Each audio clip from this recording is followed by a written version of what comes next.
wanted to start off today by telling you very sincerely thank you for everything that you have done for United Way and for your community.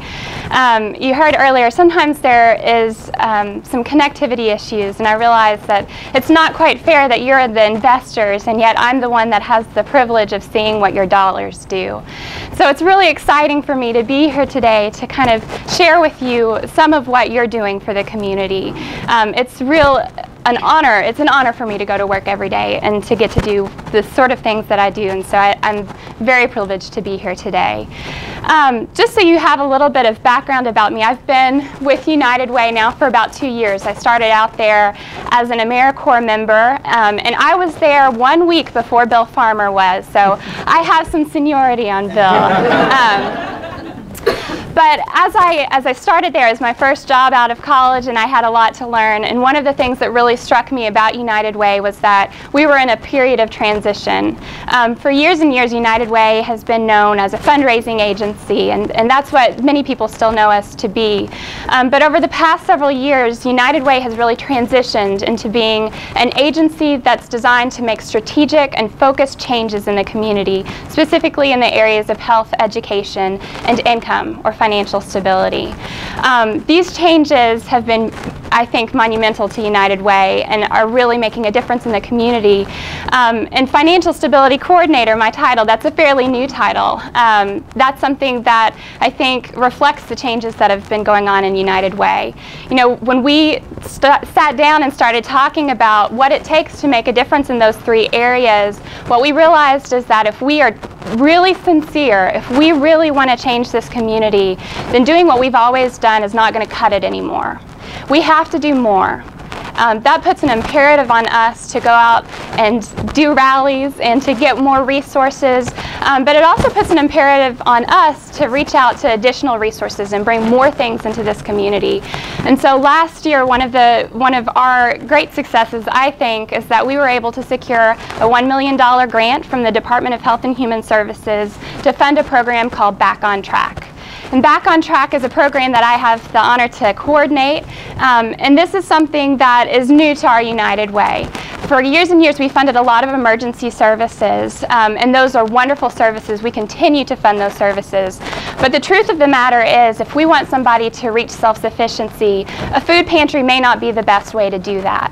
And so we have to find additional ways to help people build budgets, to help them become familiar with legitimate financial institutions, to help them reach their goals of long-term financial assets, and that is what Back on Track does, and that is why it's such an exciting program.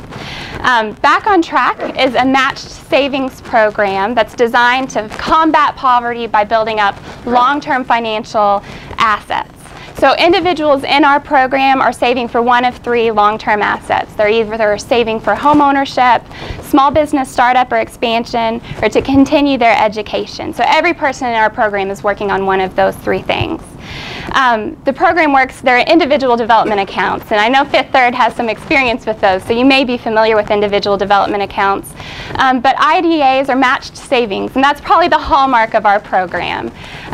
What draws most people in is that we're able to match their savings 2-to-1 for up to $2,000. So somebody in our program who's saving to go back to school, for example, can save $2,000 for the cost of their tuition, and we can provide an additional $4,000 when they graduate to go to that tuition to help them reach their degree. But Back on Track is more than just handing out money, and I don't want anybody to get that feeling. Back on Track is a program that invests in people who are ready to invest in themselves. It's not just about handing out $4,000. We require each person that's in our program to also complete 10 hours of financial education, 8 hours of asset-specific education, home ownership classes, small business classes, education classes. We also require them to build legitimate financial institutions. They build up trust with those institutions. They become banked. We have several people who have been unbanked in the past. We use behavioral economics. They have to save a portion of their income every month while they're in the program for at least 6 months. And I think maybe most importantly, we help them build up their confidence. We help people believe in themselves again. You know, it's called Back on Track because, as you all know, the economy has not been exactly stable over the past couple of years, and there's a lot of people in our program who, for whatever reason, and many times through no fault of their own, the dreams that they had just seemed out of reach at one point. And this program helps them achieve those dreams again.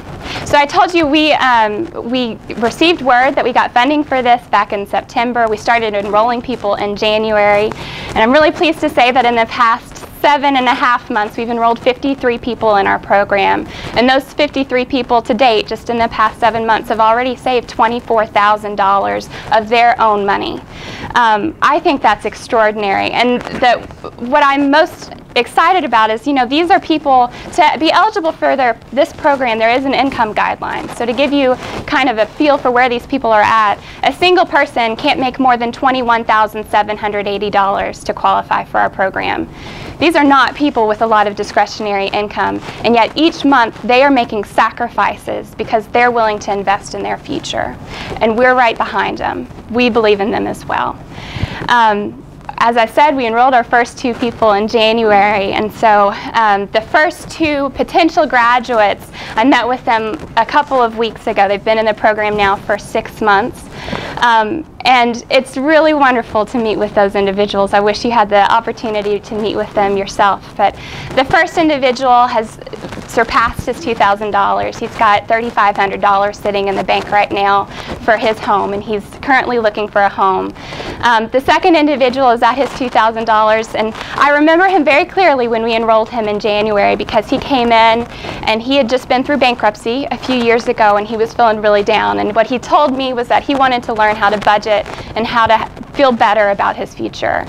And when he came in and he sat down with me, he was at $2,000. He had done it. And he told me, I'm just so proud of myself. And he said, everything that you did really made a difference, but what made the most difference is knowing that I had people out there supporting me who believed in me. And it's an honor to be one of his supporters, and it was really wonderful to hear that.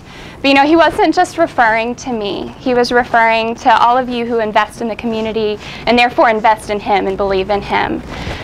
So I just like to end as I started by telling you thank you. Thank you from me, and thank you from all of us at United Way, and thank you from him and everybody that he represents, because what you do makes a difference in their lives. So I appreciate it very much.